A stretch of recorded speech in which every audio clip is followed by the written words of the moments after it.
Good afternoon, everyone. Good afternoon, everyone. All right.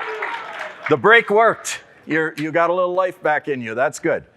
Well, I hope that what we'll do is maybe start a good discussion and a good debate. And Gail has this fancy piece of technology for you to send her questions, and then she'll relay them to me when we got a few minutes left. So if you've got questions, and I spark some controversy, all the better. I'd love to have it. That's the way we all learn. But I'm really delighted to be here, and I appreciate the opportunity to visit with you and thank the hosts for inviting me. I think it's really an exciting time to be talking about the future of work. All of the things that you folks are doing are helping us to invent and create the future. And that future is not determined by the technologies that you are all creating and working with in the organizations that you're building. The future of work will be shaped by the decisions you make and a bunch of other key people in our society make. That's the premise of the work that I'm going to talk about here today.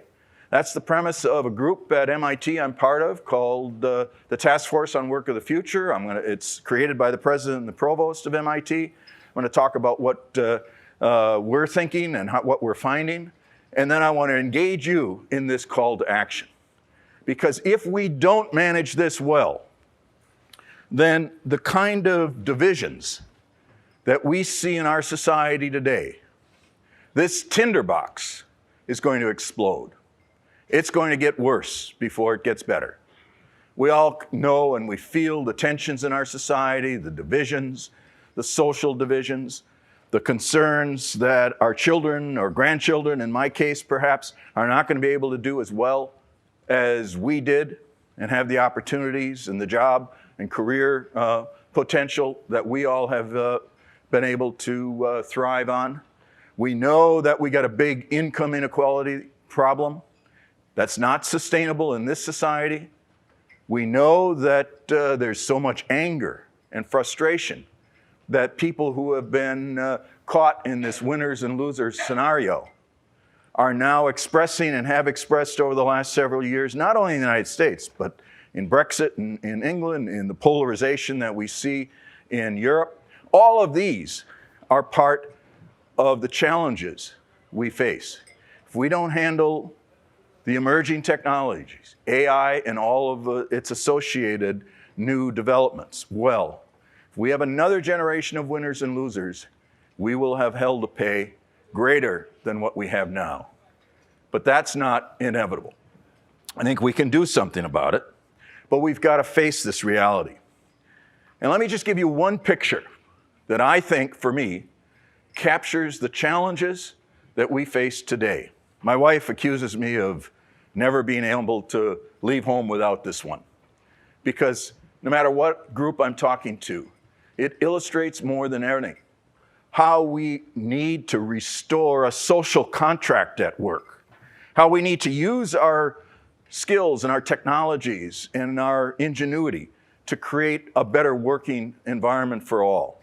We had a social contract from World War II up until about 1980, when you saw that darker line, productivity growth, move in tandem with real compensation for the median worker in the United States. Something happened around 1980, and you see productivity continued to grow at a reasonable rate, maybe not as fast as we would like it, and compensation flatlined.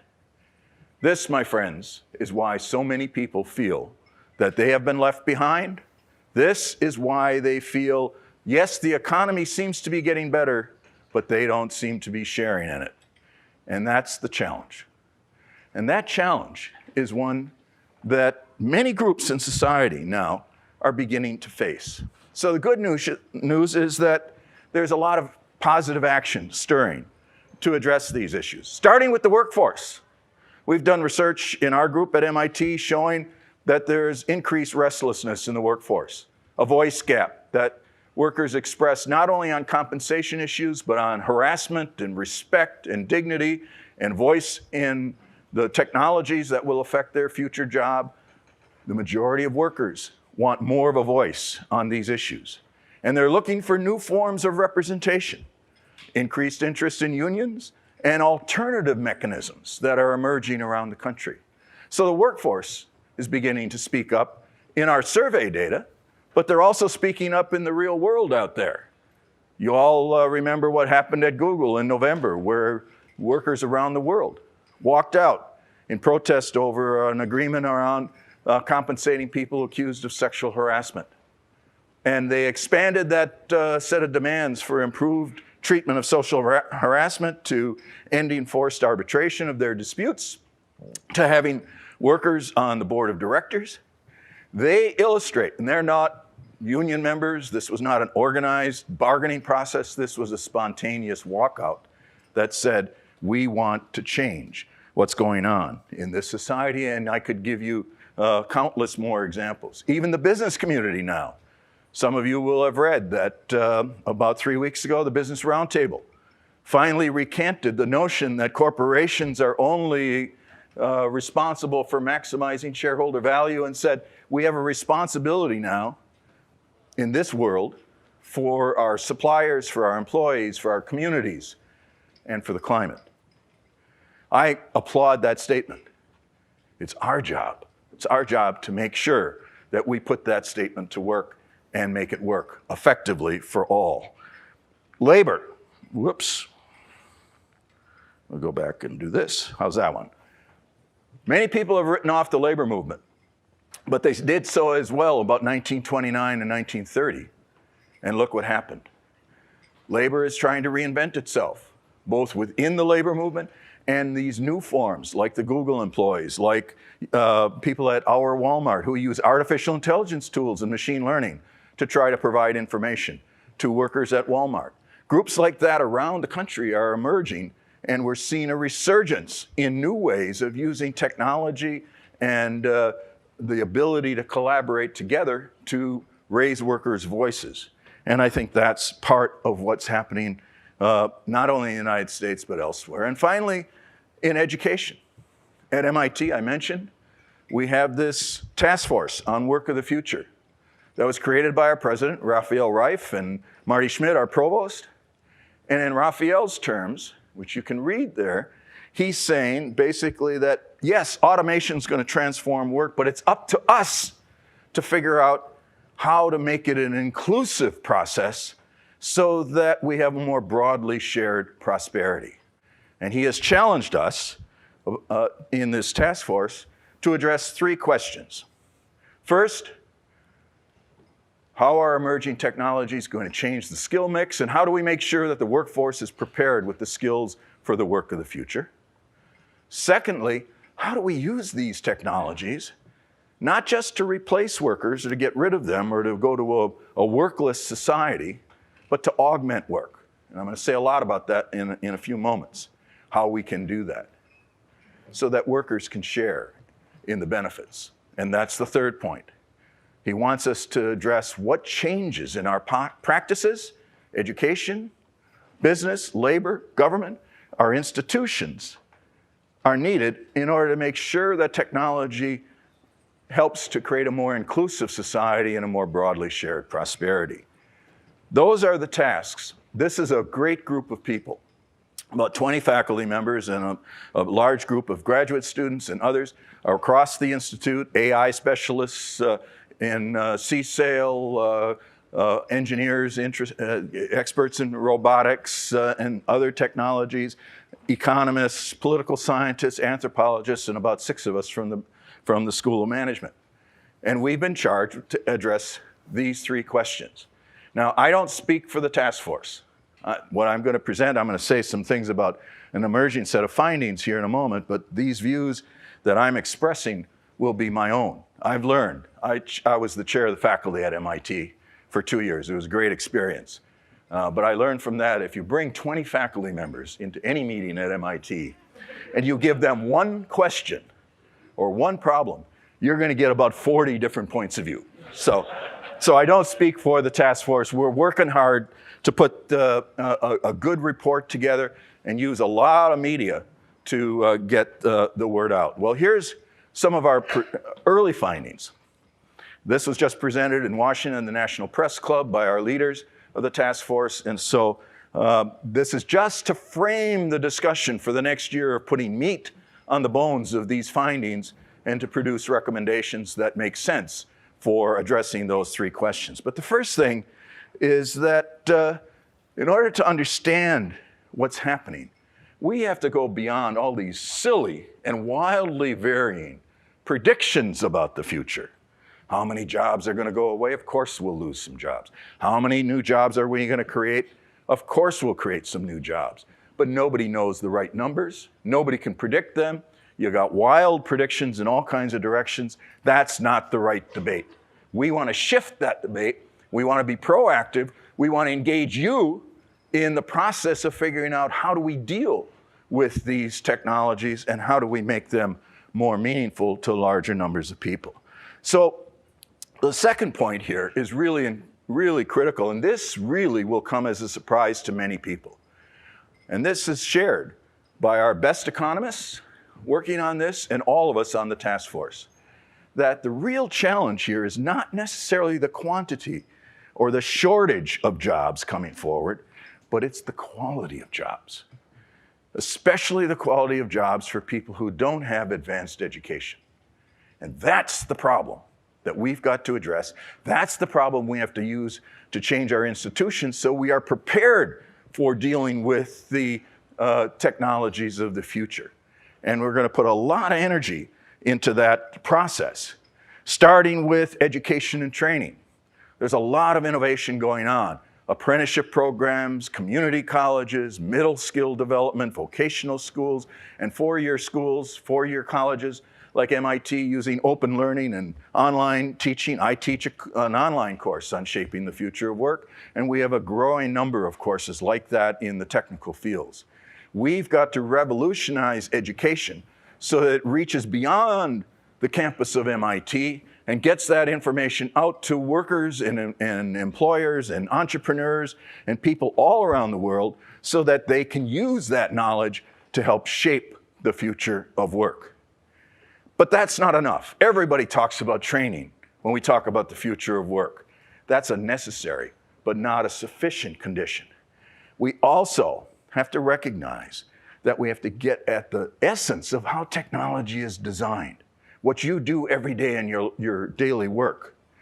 We've got to make sure that we're not just using technology to replace workers, but to think about how we can augment workers. That's what I said earlier. Technology is malleable. It's not deterministic. It's determined by the decisions the designers make. And as I'm going to say in a moment, we have to figure out how we engage the workforce itself at all levels in the development design of that process and bring more voices into the development of technology and the definition of the problems. And then the fifth thing on this list is that we need new institutions. We are going to have to take up the Business Roundtable's notion of being more responsive to multiple stakeholders, particularly employees. And that means inventing new ways of representing workers, of rebuilding their voice at work, and making sure that they are part of this process and not just pawns that are played with and tossed aside if the technology displaces them. And so these are some early findings. The report is on the web. Just go to the MIT homepage. There's a site here if you want to get copies of these slides where you can find the report, and I encourage you to take a look at it. So now let me turn to where I think we need to go to move forward. And this is really my own view, again, not the collective wisdom of the group yet, but I think we're headed in this direction. Number one, while I have enormous respect for the ingenuity in this room, I don't want to leave the definition of the problems just to you. This morning we heard about autonomous cars. Why do we want driverless cars? Why don't we define the problem, as our speakers all did in part, that we need a more safe, more efficient, more accessible transportation system? And if that leads us to technology that leads to autonomous vehicles, fine. But that should be a means, not an end. And if we brought the people who design transportation systems the stakeholders in our cities and in our urban areas and in our rural communities that so badly need better transportation at more accessible rates. Into this process of defining the problem, I think we would help society benefit from all the ingenuity in this room and rooms like this around the world. So the first step is to broaden out the dialogue over who's involved in defining the problem. The second is, if you think about the way technology tends to be developed, it's a very sequential process. I'm going to skip over just so I can show you a picture of this. Vendors, inventors, entrepreneurs come up with an idea. Then they bring it into the organization, and there's this negotiation over how it applies with top management and with the engineers in that organization. Then they start implementing it, and then the workforce issues are taken up. That is, do we have the right number of people or the wrong number of skills, the wrong mix of skills, and what do we do about it? That is very efficient. We've learned that doesn't work very well. We have to have a more integrated process where we bring workers and the workforce issues into the design process. And we design the technology with the design of work so that the people who know the work best, the people who, as the Japanese say, can give wisdom to those machines, can help us move forward. That's a design change in organizations that I think will really help us to achieve these objectives. The third is, I've just mentioned training, but we have to train people before the technology comes, not wait for the time when the technology's at the door. It's too late to retrain people and have them make adjustments at that point. And then fourth, there will be people who will lose their jobs. We will have displacement. And if we don't want to have another generation of winners and losers, then we better start to update our labor market adjustment systems, both at the firm level and at the societal level. Because the US spends less than 1% of its GDP on labor market adjustment. In Europe, the OECD countries spend up to 5 to 6 to 7%. And that's no wonder that they are doing a better job of adjusting to these changes. So I think this is a blueprint. If we address these 4 issues, we would make progress. Let me end with an example. Got to come from the Sloan School with a case study. A cautionary tale. We learned a long time ago from research we did in the 80s and 90s that GM over-automated and still was the high-cost producer because they just focused on automation without bringing the workforce along. Well, fast forward 30 years to your neighbor a little bit north of here, Tesla, and its fiasco that Elon Musk created. He said, the future is going to be completely inhuman. Don't be surprised. We're going to have the most highly automated factory in the world for building cars, and he built it. About a year later, Musk says, excessive automation was my mistake. Humans are underrated. My friends, let's not underrate humans. Let's integrate the development, the design, the implementation of technology with the work systems and the workers who are able to give wisdom to the machines. And we will shape the future of work in ways that move forward. So here's the call to action. We all have to get out of our silos. It's not good enough for the Business Roundtable to say, yes, we need to pay more attention to other stakeholders. We have to make sure that we engage each other, business, vendors, entrepreneurs, labor, education, and government. Let's start a dialogue to build a new social contract that says we all can benefit from these technologies. I think Gail has a question or two from you. Yeah, we have time for one or two. Can you hear me? Yeah. The first one is, why is it that market mechanisms do not lead to broader participation in the gains of productivity? Where is the market failure? The market failure is in 2 respects. One is that we have gone too far in this shareholder capitalism model. We have weakened and essentially destroyed the labor movement in the private sector. We don't have an alternative form. In Europe, you have works councils, a more consultative form. You have workers on boards of supervisors that give them a voice. And that's the first thing. There's no reason why CEOs or vendors or entrepreneurs should think about these issues, because there's no pressure to do so. The second is particularly on training. Why should I invest in training all of you, my workforce, when my competitor doesn't? And then I get you all trained up. I absorb the costs, and my competitor then poaches you, takes you and on the market, and you move on. I bear the costs, they get the benefits. That's a classic market failure, and that means neither of us will invest. That's a big problem in society. That's why we got to coordinate and get the stakeholders together.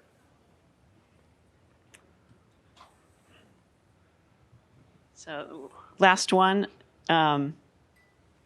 Technology has historically displaced workers in the search for efficiency. Can you share some historical examples of how this was handled well? And we just have about a quick one. Yeah, a quick one. It was handled very poorly in the movement from agriculture to manufacturing in the early stages of the 20th century. And then from the 1930s to the 1970s, it was handled quite well. I grew up on a family farm in Wisconsin, and my father and his cohort knew that there was no future in farming. They could go to good manufacturing jobs in our local community, and good paying manufacturing jobs as they moved off the farm. We don't have that alternative now. What happened in the 30s is we improved the wages and the working conditions in those factory jobs through labor legislation, social protections, social safety net, and collective bargaining. And that's why those jobs were better jobs, and why they were safer jobs and paid good wages, and they provided an alternative for the people who were being displaced in that era. Now, we don't have that. We don't have the equivalent as the manufacturing jobs go down to high-paying jobs that are available at the skill levels of the people who are being displaced. That's the problem. We've got to improve the skills, and we have to improve the opportunities in the human services and the wages and working conditions and career opportunities to make sure that people have an alternative place to go if they are displaced. So I'm excited about this. If you would have asked me, and I'll finish on this note, if MIT was going to say something about these issues beyond what I say, because I've been teaching this and doing research on this for more years than I'll be willing to confess. But it's not me saying them alone. It's our best labor economists, David Autor, Doron Aslamoglu. It's our best roboticists. It's our best AI specialists. It's our political scientists and a number of my colleagues in the Sloan School. And it's the president of MIT and the provost saying, we have an issue. We've got to be part of this solution. I invite you all to be part of this solution. Watch what we're doing. Engage us, help us, provide your ideas, provide your input, have more dialogue with each other, but reach out in your communities to the other stakeholders who will help to bring their perspective to bear on what you can do to use technologies to solve big problems in society. Thank you. Thank you, Professor Kochan.